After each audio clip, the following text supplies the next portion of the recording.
I'll let you look at this with me. I think I'm going to go ahead and take it apart. Normally this type of shear I would just sharpen it with it together, but it's quite old, and that screw, you know, she may have a missing washer. The screw may be stripped. I may regret taking this apart. A lot of regrets in this business.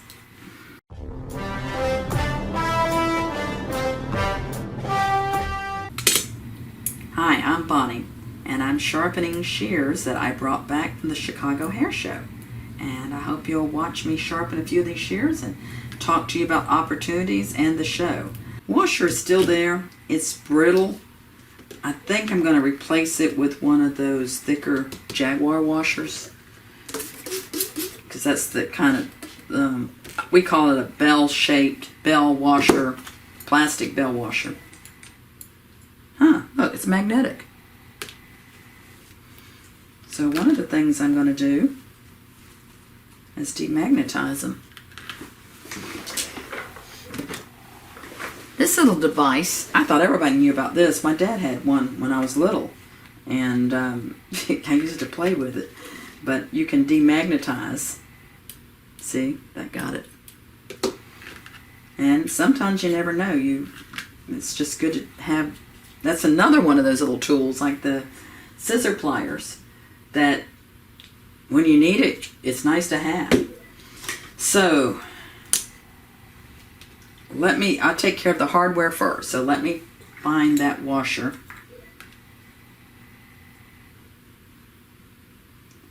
Screw doesn't look too bad. I might want to just brush it, clean it up. Yeah, that's the same size washer. That'll do fine. Toss that one.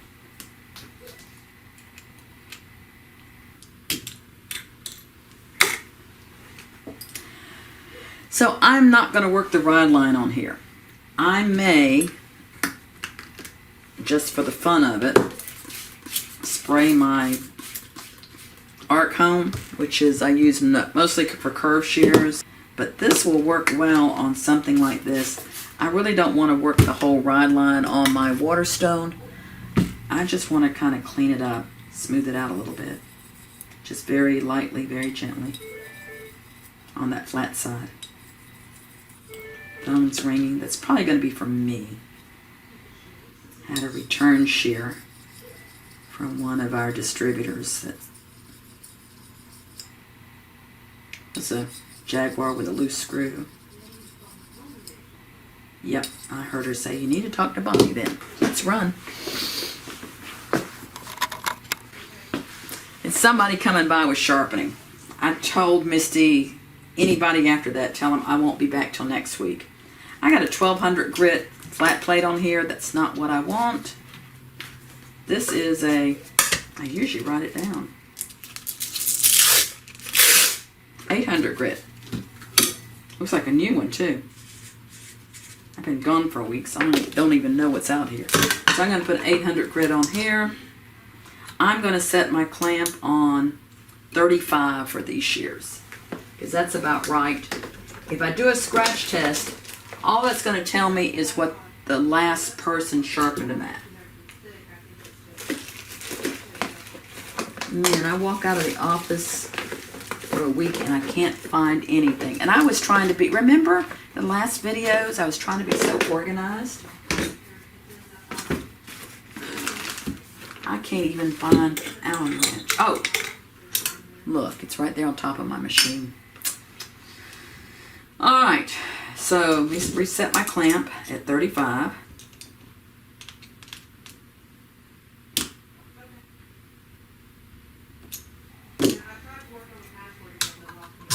And I've colored this in with a red Sharpie.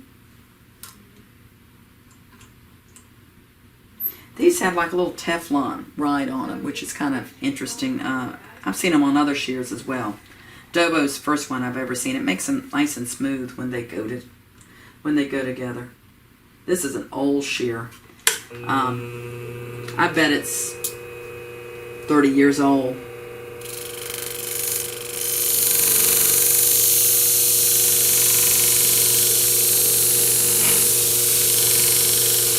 Ooh, it's hot fast. This is why it's good to spray. That's why it's good to have your finger on there.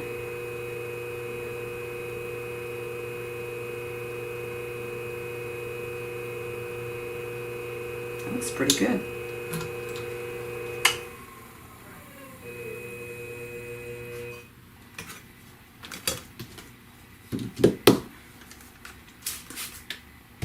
This one I'm going to knock my burr off gently. And then I'm going down to the 1200 grit. I'm keeping it in the clamp because every time you move it a little bit, it changes the angle. Oh, that doesn't help you, does it?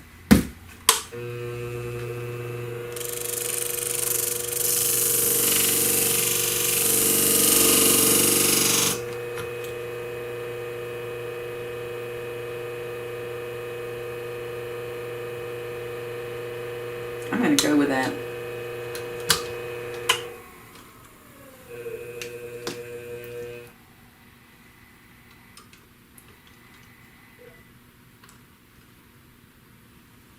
Back to my 800 grit. This, if you're new to my channel, this is the Cymec. And a lot of people think bevel edges should be done on a twice as sharp. I think they should be done on a flat hone. You get a flatter edge. Plus, I can go at a slow speed. Especially these little shears are old. They overheat easy. I could very well be turning them blue if I was on a another type of machine. Got a burr here, not down there.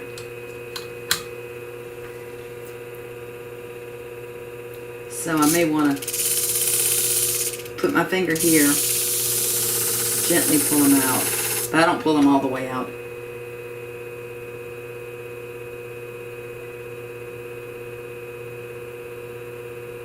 And I'm more feeling for the burr than looking for it. When it gets to the size where I can see it, it's really too big. I think in many cases people who have sensitive fingers are at an advantage over a person that has super eyesight. If you got both, more power to you. Still flat plates. This is the worn 1200. Oh, I want to wipe off. I want to kind of knock my burr off so that when I do put them together, it'll be just a very tiny burr.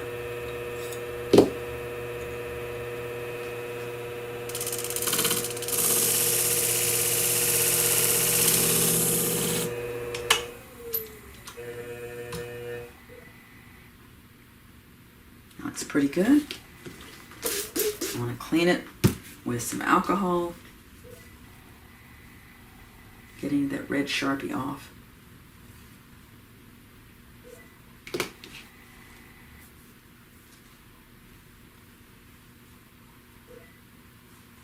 Kind of a blast from the past to see a Dovo. These are made in the same city as in Solingen, Germany, as the Jaguar shears.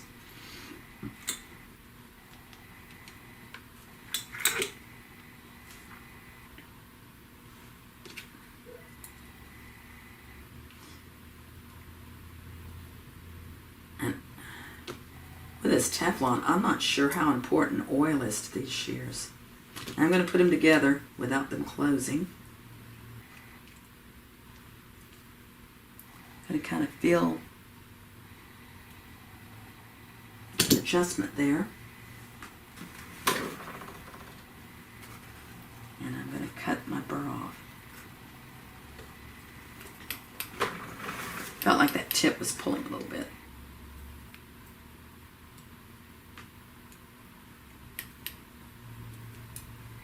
I want a little bit looser too.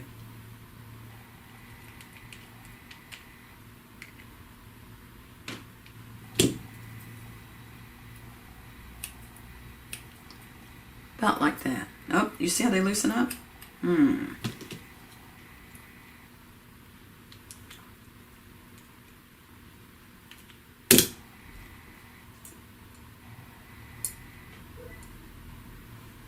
So this one, what I'm going to do, since it loosens up, and I don't want to replace the screw, I can either open up the split that's in here.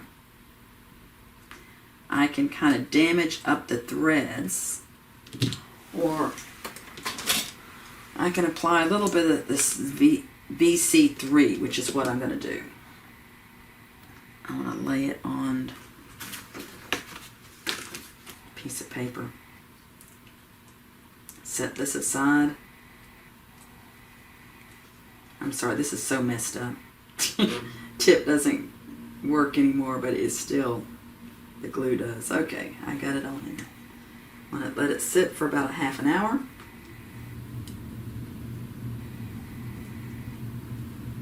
And let's look at see what else I have from the same lady. She also had a Sensei and a Sambila. Sensei needs a bumper, and obviously the screw doesn't hold. But that she was smart the way she did this bumper, because you don't want to ever cut with your shears with the bumper gone. So you want to do something to keep them in place. But this is going to be a mess getting this goo off. Yeah.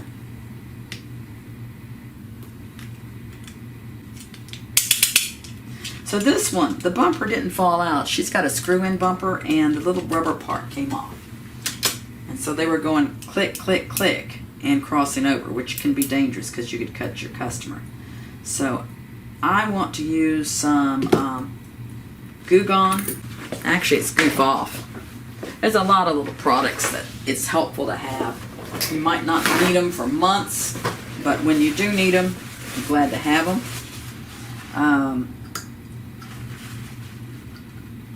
I don't always carry all of this stuff in my kit that I bring into the salons.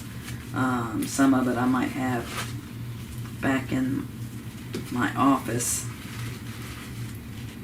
But that cleaned that up pretty nice. So now, always address the hardware first. I'm going to take care of the bumper. Now I could put the little cap on it, or I could just put a new bumper in.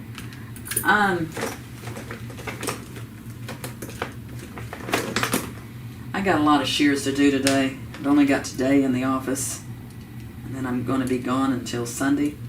So I just want to replace it. That's just faster. So that looks like the 2.5, I'm guessing.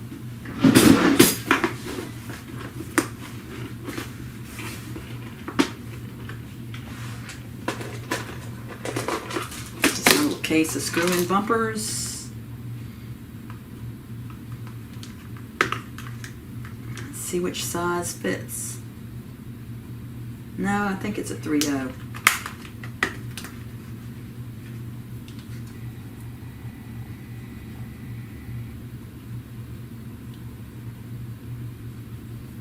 Yep, 3. And don't throw those away. You never know when you might need them. Who knows? Maybe you're out of 3/0s. You can't get any more 3/0s. And you've got that. You've got the little bumper caps that you can make your own. Okay, so this shear is ready to go for sharpening, obviously. And I want to take it apart and do my ride line.